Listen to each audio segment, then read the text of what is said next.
Each of us has, I believe, a sense of honor.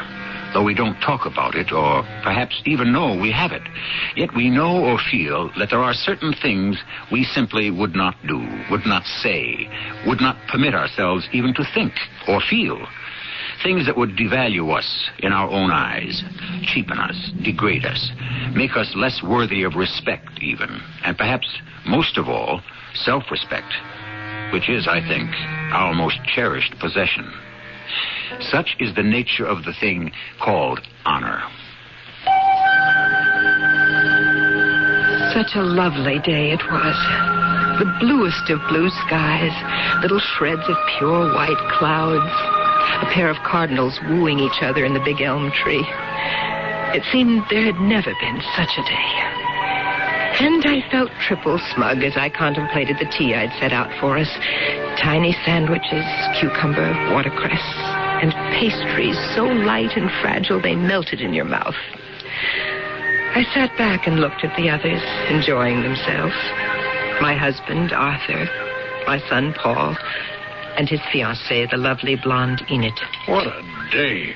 What a day. Precisely what I was thinking. What a day. I hereby nominate this day for Day of the Year. All in favor? Aye. There never was such a day. Exactly what I was thinking, my exact words. You two do that often. Do what? Well, think the same thing at the same moment, the same words. Well, come to think of it, we do. Oh, wait till you and Paul have been married for 30 years. You'll see. It's one of the rewards of marriage. Offsets the penalties. Arthur, really? Oh, only teasing, my dear, only teasing. All the same, we agree. It's a great day. A perfect day. There'll never be another one like it.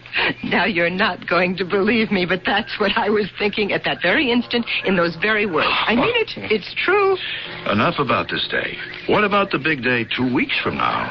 What about that day? Oh, yes, the day of the Braithwaite Award. Oh, that. What do you mean, oh, that? That is a very big thing, a great honor. I know. I was just rehearsing being modest, as befits a great man such as myself, or as I shall be once I've received the Braithwaite. I expect all of you to let me go through doors first, give me the best part of the steak, address me as sir in low, hushed tone. Rise and bow as you enter the room. I know how to curtsy. I learned years ago in dancing school. I never knew it would come in handy, but now... How would it be if we all just agreed to be silent while you talk? I think that would about cover everything. Forget all the other tokens of respect. Just let me do the talking. And I promise not to quote from my own books. Oh, that's asking too much. What else would you quote from, Professor? Shakespeare, Homer, Plato, Pliny the Elder, Pliny the Younger, all those fellas. David Meyer? Oh, of course, David Meyer. David Meyer? Who's David Meyer? Winner of the Braithwaite Prize last year. And Arthur's best friend. He'll be the one to present Father with the prize. Oh, how nice. Yes, isn't it? Oh, it's exciting. Of course, there's another exciting day coming up. Shortly after. Why, whatever do you mean, Paul? The wedding, of course. Oh, yes, the wedding. You sure you want to tie yourself to this young man, Enid? Positive. Risky business. Now, Arthur. Marriage is full of pitfalls, hidden risks. Look who's talking, the perfect husband with a perfect wife. Enid, if Paul gives you any trouble, at any time, I want you to promise me one thing. And what's that, Professor? You'll come to me. Well, all right. Personally, I think she should come to me. Well, you're the last person, Now, Jill. listen, there isn't going to be any trouble. They're both young and beautiful, and they're going to get married and live happily ever after. There's always trouble. Oh, you know what? It's getting chilly. Always. Why don't we go inside? Of one sort or another. Oh, Arthur, stop mumbling. We're going inside. Let me help you with the tea thing. Oh, thank you, dear. We'll just pile everything on this tray. Come on, Arthur. We're all going inside. You go ahead. You're not coming? Soon. I'll join you in a minute or two. Oh, Enid, let Paul carry the tray. It's too heavy for you. You sure you want to stay out here, Father? It's really getting a little chilly, Professor. Hardly any sun left at all. It's the blue hour. The most beautiful time of the day. The blue hour? Is that what it's called? Yes, the hour before the light fades. Yes. Everything is blue, isn't it? Even the air is blue.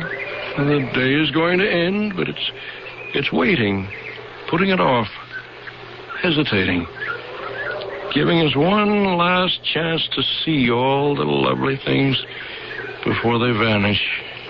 Well, beautiful as it is, I'm beginning to feel a chill. So am I. Let's go in. Arthur, you sure? I'll join you presently, when the blue hour has ended. Oh, Enid and I piled into the house. We took the tea things to the kitchen and washed them. Then we went into the library, lit a little fire in the coal grate, and talked about plans for the wedding. Then Paul said he was going to take a nap before dinner. Enid had some notes to write, she said. And I, looking out the window that faced the lawn, saw that it was nearly dark. Not blue anymore, but fading to gray. And I thought with the start of my husband. He'd been out there for nearly an hour. Reproaching myself, I hurried outside. And there he was, just as I'd left him. Arthur, what's got into you? It's been almost an hour. I'd have brought you a sweater if I had any idea you were going to stay out this long. Really. At your age, you should know better. Now, come along. There's a fire in the fireplace. You can warm yourself. Arthur? Did you hear me? It's getting dark. Arthur? Are you all right? For heaven's sake, say something. Say something. Help me. What? What did you say? Help me.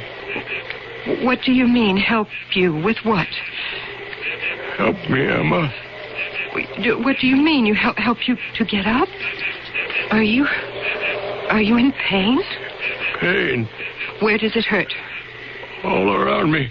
What do you mean? How can it hurt all around you? Strange. I feel strange. Strange? What does that mean? Just strange. All right, I'm going to call a doctor. No. Don't do that. Arthur, I can't let you sit there. Let me call a doctor. That nice one that lives down the road. No, doctor. No. Why not? For heaven's sake, why not? I wouldn't know what to say to him. You don't have to worry about that. He'll look you over He won't find anything. Arthur, my dearest, what is it? Tell me. Tell me. What is it? I don't know. But you must know. Now, you think. You think. I can't. You mean you can't think? It just happened. What? What happened? I don't know. It just happened. Now, sweetheart, listen. We were all sitting here having such a good time. Paul and Enid and you and I. We were. Were we? You certainly remember that. I think I do. You think you do? It was only an hour ago. Is that all it was? Then we went into the house and we left you out here because you said you wanted to watch the blue hour. You remember saying that, don't you? Somebody said that. You said it. You said it was the most beautiful time of day. I guess I did. I guess I did say that. But that was before. Before what? Before the terror descended.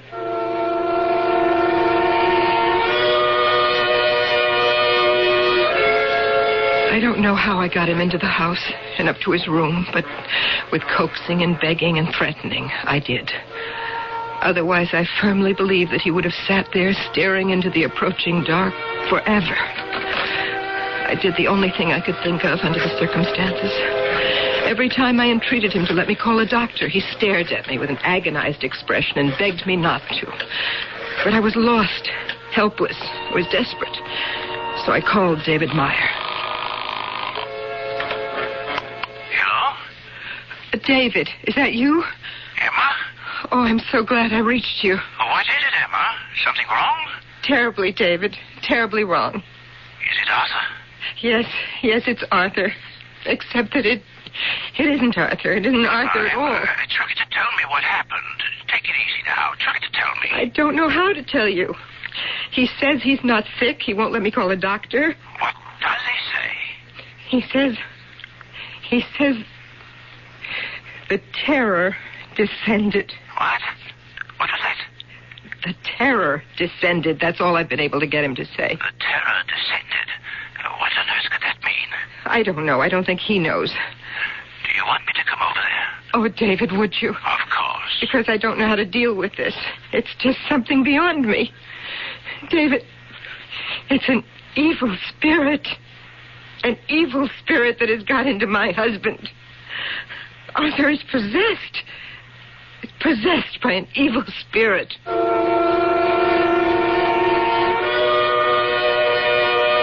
What is the mysterious thing that can happen to any of us to transform joy to despair, gladness to misery? Need it be a cataclysmic event, a sudden and terrible loss, a failure of effort, a failure of love? I don't think so. I think that it can come from something so minute that there seems to be no way to discover its origin. For all I know, or anybody knows, it may well be an evil spirit. I'll be back shortly with Act 2. When you're looking for a durable cord for any household need, let True Value Hardware stores show you the ropes. Hi, Pat Summerall to suggest you see their wide selection of quality rope products from well...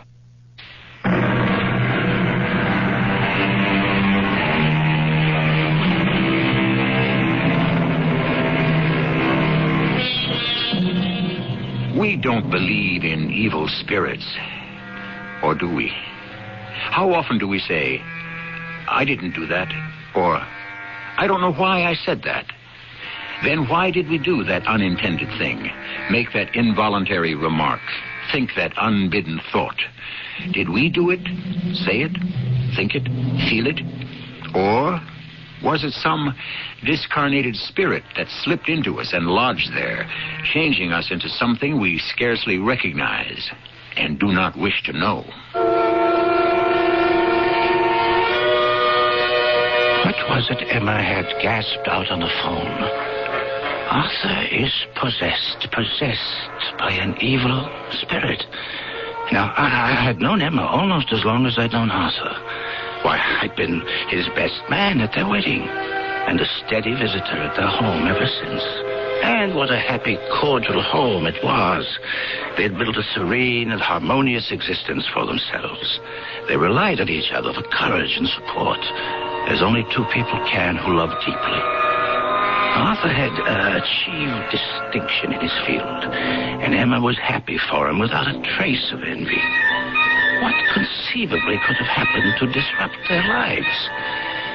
I hurried as fast as I could to their home, and with the familiarity of long, intimate friendship, went immediately to Arthur's room. Arthur? You in there? It's David, Arthur. I'd like to come in. Arthur? Arthur, I'm coming in. How are you, old friend? Oh, Arthur, don't turn away. Please don't. I'm here to try and help. You know that, don't you? No one can help. It just happened. What happened? It happened. The thing happened. Can't you tell me a little more about it? You're David, aren't you? David Meyer. Well, you know I am. My friend, David Meyer? You're not saying you don't recognize me, are you? Oh, I recognize you. Well, you see, you can talk to me. I recognize you, but I don't... Yes? You don't what, Arthur? I don't know you. Oh, Arthur. I know your face. I know your voice. I know your name. I know that we've been friends for years. We were in school together. Graduated college. Yeah, I know all that. You stood up for me when Emma and I were married. Yes, that's right. Then why do I feel that I don't know you?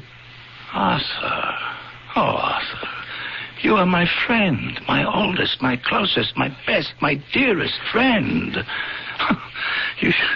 You don't know how you tear my heart out when you say you don't know me. You are so precious to me, Arthur. You are one of the few really valuable things in my life. And those things are rare, believe me. There are very few of them. To lose you... I'm sorry. At least I think I'm sorry. I'm not sure. Couldn't feel worse if I'd learned that you'd died. Well, perhaps that's it. Perhaps I've died. Oh, don't talk nonsense, Arthur. You're here. You're well. You're talking to your old friend. I'm David Meyer. And your family, Emma and Paul, they're right downstairs. And Enid is there. She and Paul are going to be married. Yeah. You see? You're perfectly all right. No, because you, Emma, Enid, and Paul, you're all characters in a book I read. Don't say that. Or a play I've seen, or a motion picture. And you know what? Tell me. I'm a character, too. I'm perhaps the leading character. I'm not quite sure. Please, Arthur. Or am I dreaming everything? Have I dreamed my whole life? Never lived it at all, just dreamed it. I thought I was living it. Arthur, try and tell me. Try hard. What is it you feel right now? Can you give it a name? A name? A name? It must have a name. Doubt? Doubt? You said doubt? Doubt. And despair. And no help anywhere. And with those words, Arthur turned his face to the wall. And nothing I could say made any difference. He would not speak to me again. At last I surrendered to his indifference and left the room. Downstairs, a young, pretty girl came up to me. Oh, you must be David Myers. And you must be Enid, who's going to marry Paul. Yes. Paul's mother said she'd call you. Yes. She's very worried about her husband. Yes. She thinks an evil spirit has entered into him. Something's happened to him, that's certain. Whatever it is, it happened so suddenly. How did he seem to you? I can't describe it. A sort of detachment, a vagueness, separation from reality, something like that. He says he feels as though he'd dreamed his life, never really lived it. A man like that, with all he's accomplished. He said he recognized me, but he didn't know me. What a strange thing to say. And finally, I begged him to try and tell me exactly what he was feeling. Put it into words. And he said, and a chill went through me, I can tell you. He said, doubt, despair, and no help from anywhere. Doubt, despair, and no help anywhere. That sounds familiar. You mean he said it before? No, he hasn't. But somebody did. Oh, is there somebody you know? I don't think so. I don't hear anyone saying it. I think I must have read it. I majored in English literature in college, and I read a lot. I have an eidetic memory. I remember most things. I must have read those words, or words very like those words. I know where I read them. Henry James. Henry James. I've read all of Henry James. I don't remember. No, his father. Henry James Sr. Yes, and it was in one of his books. It happened when he was feeling quite well after a comfortable dinner, and the family had dispersed and left him gazing into the fireplace, and suddenly he quotes somebody.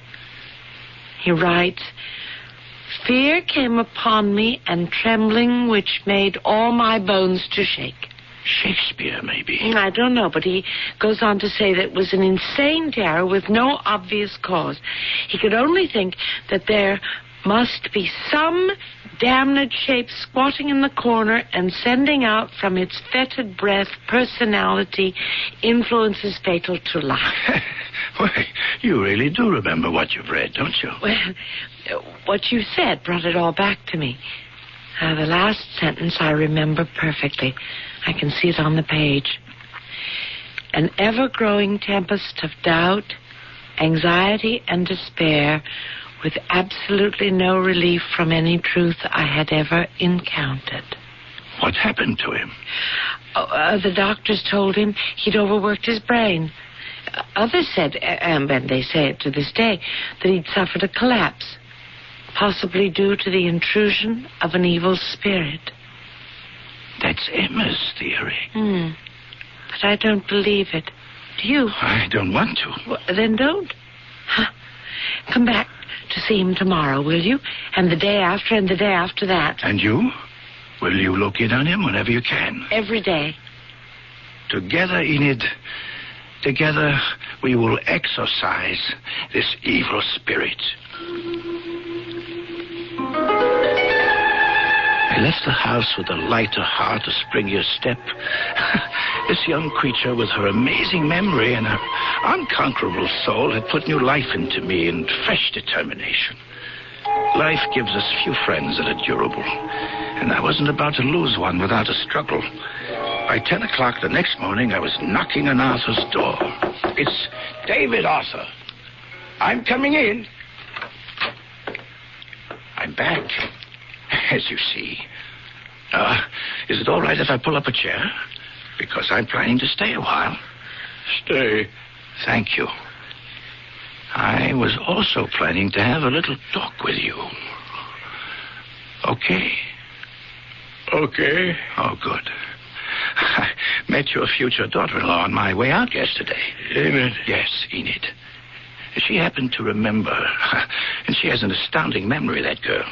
She remembered something that Henry James Sr. wrote about a seizure of some sort he had. And this was way back in 1884. Now, Arthur, it sounds remarkably like the thing that happened to you. Henry James? Sr.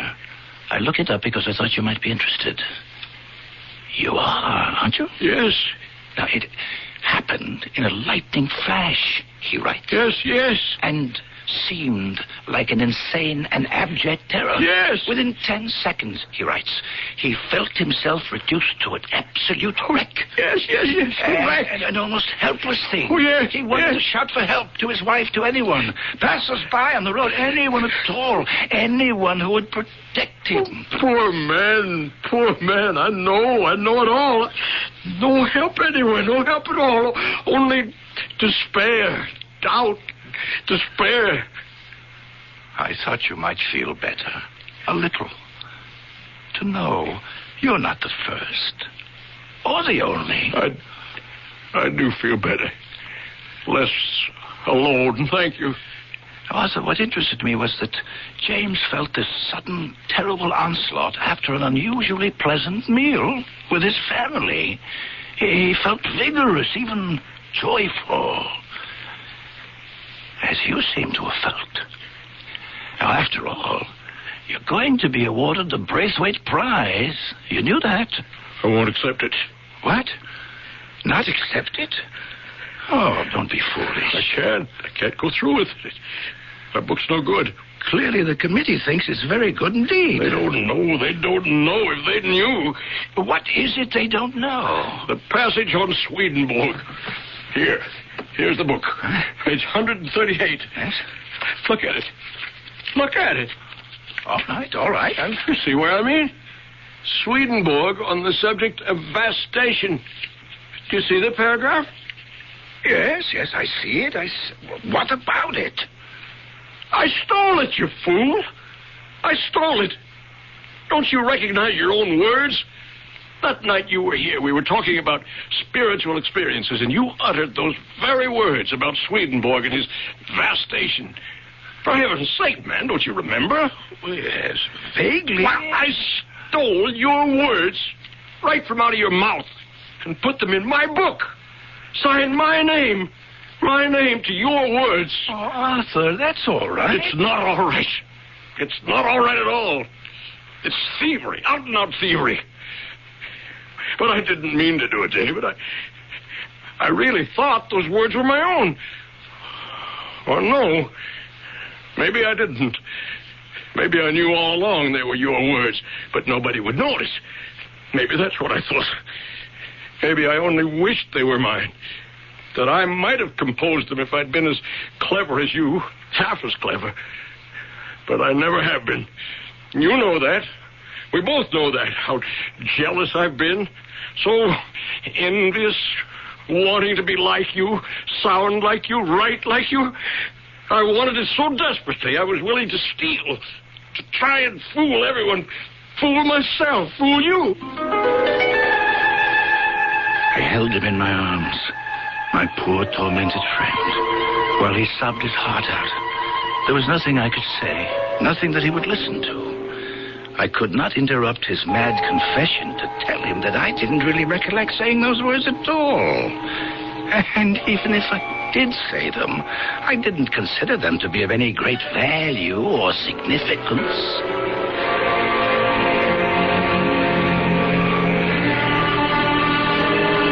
Such are the things that torture a man of honor.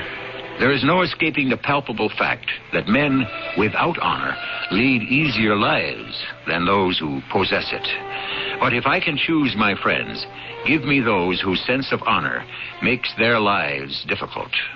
I'd like to feel that I belong with them.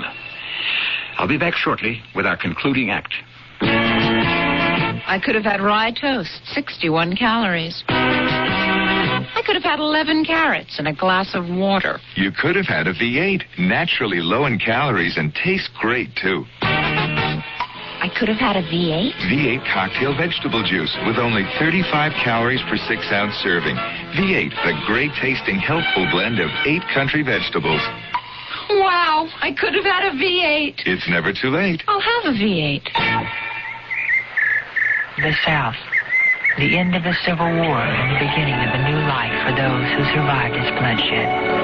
From this turbulent era of our great American heritage emerges the proud, passionate saga of one family, their plantation, and their dreams. Windhaven's Crisis by Marie Desjardins, the 8th book in the best-selling Windhaven saga, Windhaven's Crisis, new from Pinnacle Books, wherever paperbacks are sold. Every day, people face all sorts of tests. Driver's tests, tests at school, and every day, tests on life. Oh, Mr. Cadwell, you're next. Mr. Cadwell, please take a seat. Thanks. Are you ready for your test on life? I guess so. Well, don't worry. It's only for practice. This time, that is. First question. If your son broke your favorite fishing rod, would you, A, be understanding, or B, yell at him? Was it really my favorite fishing rod? Mr. Cadwell, would you stab someone in the back to get a promotion? How big a promotion? Come, Mr. Cadwell. Well, gee, I don't know. Well, you can find the answers at your local house of worship. That's where you and your family can learn about handling the everyday problems we all face. Religion in American life, Mr. Cadwell. We need it. A message from Religion in American Life, the Ad Council, and this station. Yeah. Well, thanks, and see you later. You can count on it.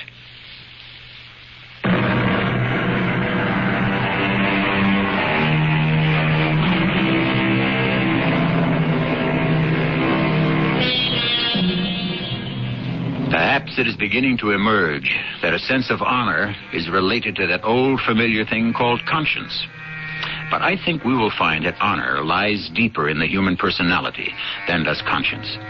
Conscience forbids acts which are not somehow right. Honor forbids those that, while possibly permissible, are somehow shameful or unworthy, acts that a man of honor would not stoop to commit.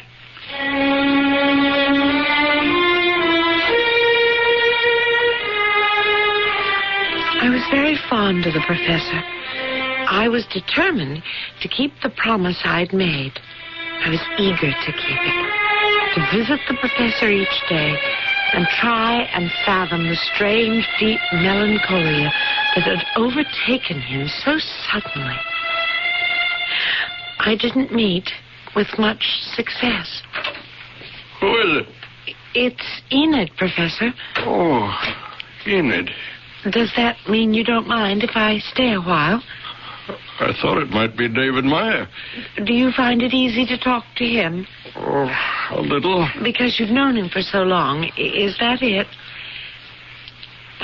I know you've only known me for a short while, but I've gotten the impression that you like me. I certainly like you.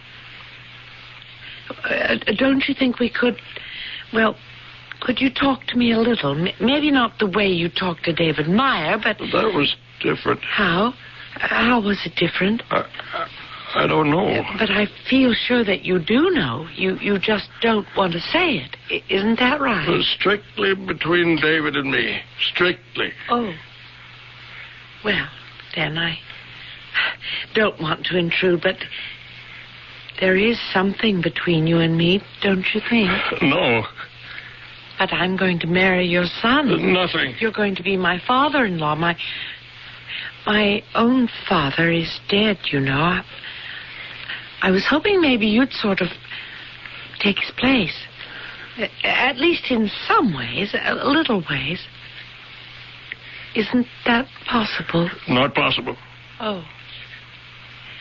Well, then I'm going to be disappointed. A father is a father. Yes, I know, but, well, I hardly knew my own father.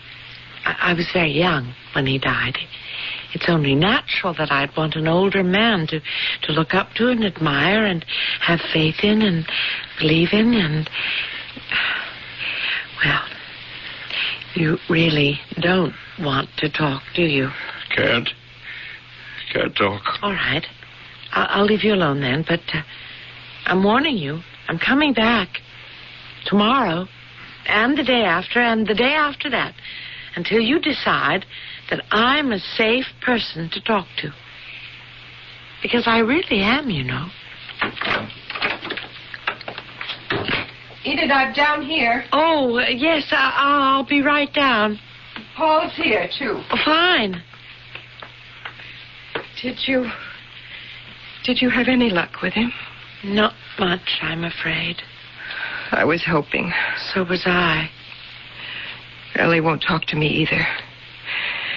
Except things like time to change the sheets. He just says, all right, when I say it's time, and he gets out of bed and sits in the big chair by the window and stares out. And that's more than he says to me. He doesn't talk to you at all. Oh, first he tries to make believe he's asleep. Then if I tell him he can't always be asleep, nobody could sleep that much, he turns over and looks at me with the saddest expression. I know. If I try to say something, anything, he just turns his face to the wall again. So I leave. Seems to be what he wants. So I leave. I just give up. Well, I'm not giving up. Well, what can you do? What can any of us do? Not give up. That's what we all can do.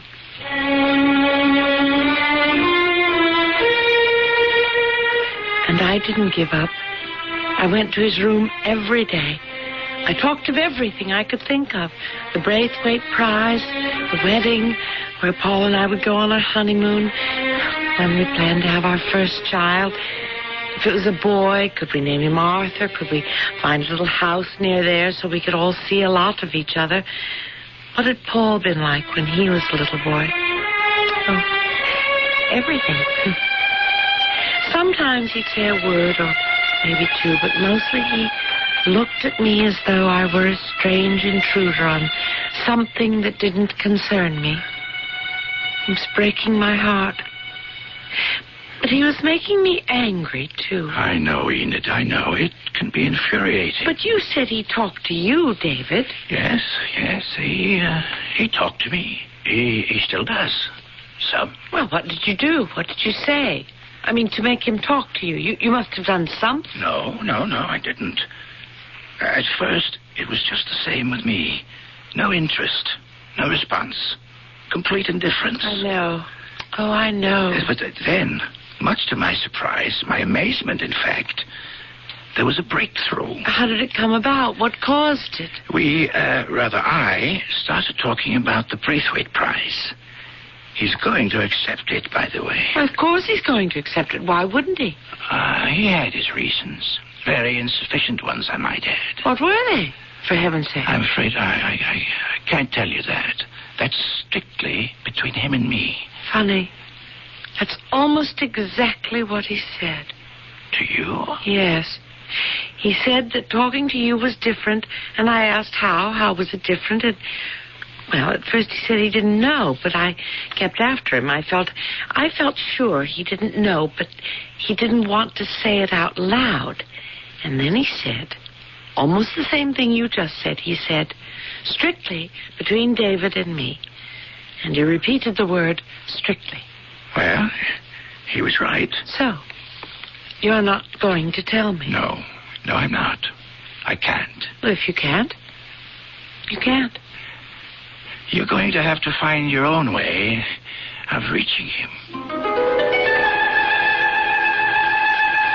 Enid, why don't you give up? Because I can't, Paul. I have. He's never going to snap out of this. Paul, you're talking about your own father. Well, I'm starting to agree with Mother. He is possessed by an evil spirit of some kind. Well, I know it seems that way, but... That's the way it is. Face it. I have faced it. Well, then? That doesn't mean I'm going to give in to it. I'm not. You think you can do battle with an evil spirit? You? Why not? I imagine lots of people are doing just that, all over the world. Not doing very well, are they? Well, that's no reason to quit. If we quit, we're lost. Darling, I'm not trying to depress you. But honestly, I think it's hopeless. Absolutely hopeless. David Meyer made some progress with him. If he could, then I can. I won't let such a wonderful man lose himself in depression, hopelessness. Besides, he's going to be my father-in-law. Remember, when we were having tea on the lawn? He said, if you ever have any problems with Paul, come to me. It's a darn peculiar thing to say, I thought. I thought so, too. But he wouldn't have said it if he didn't have some affection for me, would he? Oh, Enid, give up, why don't you? I won't. I can't. I simply can't. Paul. Yes, my dear. What now? I need to do something that will surprise him. Get his attention. Give him some sort of a shock. Make him notice me, look at me, pay attention to me. Just what do you propose to do? I don't know yet, but I'll think of something.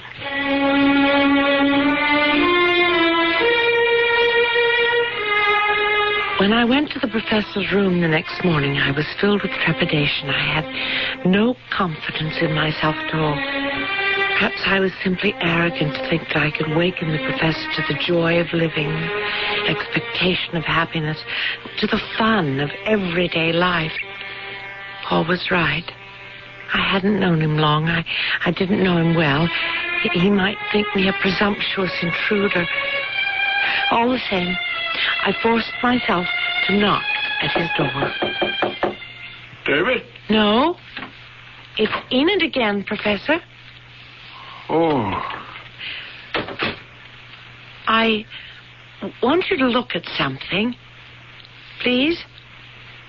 Please, won't you turn over and look at me? It's a surprise. Just for you. You'll be the first person besides me to see it. The very first. Even Paul hasn't seen it. Please? Please, I want you to. Oh, thank you. It's your wedding dress.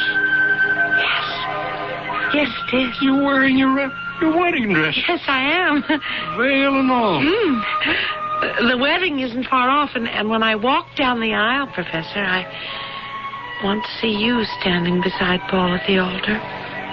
I want you there. I can't do that. Yes, you can. And I expect you to. Don't you know? Don't you know that I can't?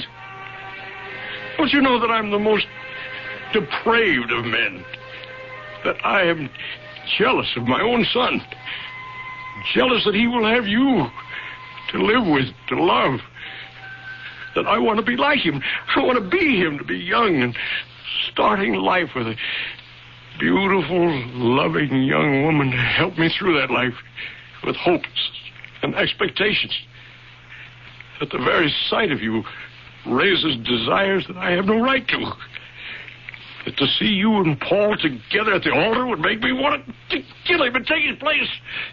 Kill him, my own son. Don't you know all that? No, I didn't know all that. Well, now you do, so go away and leave me alone. No, I won't. But you're disgusted with me. You know you are. No, I'm not. I'm flattered. Flattered? You're flattered? Well, what woman wouldn't be? A handsome, brilliant man like you finds her attractive, desirable. Now, what woman wouldn't find that flattering? You don't think I'm a contemptible old man? No. I think you're a sensitive, intelligent, loving, yes, and attractive man who cannot endure the slightest, most fleeting thought that crosses his mind if he thinks it's disloyal or unworthy. You are a man of honor, Professor. Unrelenting honor. And I shall be proud to be your daughter-in-law.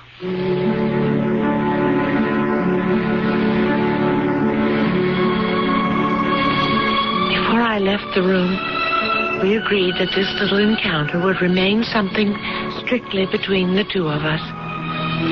Strictly.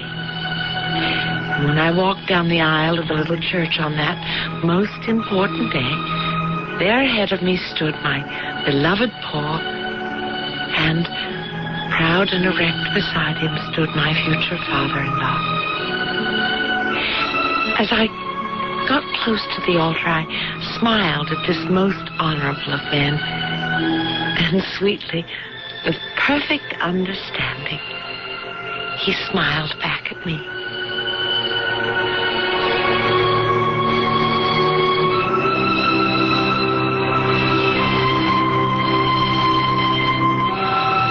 In the recesses of the human psyche lie the darkest of thoughts and desires.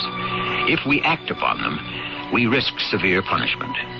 But in the minds of some, simply to think, to feel such thoughts and desires, is identical to carrying them out. Then ensues the most awful punishment of all, when the self punishes the self. I'll be back shortly. Genie, open your doors, America. Now's your chance to get a great deal on a Genie garage door opener, the convenience appliance you use every day. With any Alliance Genie automatic garage door opener system you buy between July 1st and July 18th, you'll get a second transmitter free. That's right, a $29.95 value free, but only until July 18th. So see your participating Genie dealer today and let Genie open your doors. America. You've got a ticket on the Heartburn Express. And if one Rolaids tablet can't cut the mustard, you should hear this. Tums neutralizes 1/3 more acid than Rolaids. So when you eat more, feel more, and your stomach churns out 1/3 more acid, remember. Tums neutralizes 1/3 more acid than Rolaids. A message from CBS Television. Hello, this is Walter Cronkite. And that is the Atlantic Ocean and some of its inhabitants. We also live in a kind of ocean, an ocean of air, resonant with the sounds and cries of a strangely beautiful music. The first movement, perhaps, of a perpetually unfinished symphony. It's the universe, and it's my new assignment. Walter Cronkite's Universe, Tuesday at 8, 7 Central and Mountain on CBS Television. We all love bargains, and here's your chance to get a bargain on a bargain. For this month only, Walden Books is offering fantastic bargains on hundreds of hardcover books by famous authors and outstanding publishers. We've got books by Stephen King, Rona Jaffe, Irwin Shaw, and many others, all at reduced prices. What's more, if you buy at least $10 worth from our wide selection, you'll get additional savings. So if you're looking for some good summer reading, stop by your local Walden Books this month and pick up your bargain on a bargain.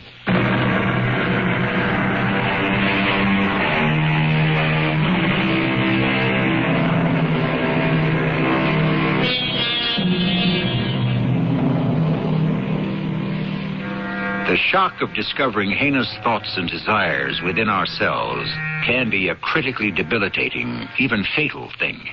If we cannot forgive ourselves for being less than we would like to be, we can collapse and resign from life. This is a risk, a grave risk, which is run over and over by the man of honor. Our cast included John Beale, Terry Keane, Patricia Elliott, and Bernie Grant. The entire production was under the direction of Hyman Brown. This is E.G. Marshall, inviting you to return to our Mystery Theater for another adventure in the macabre. Until next time, pleasant dreams.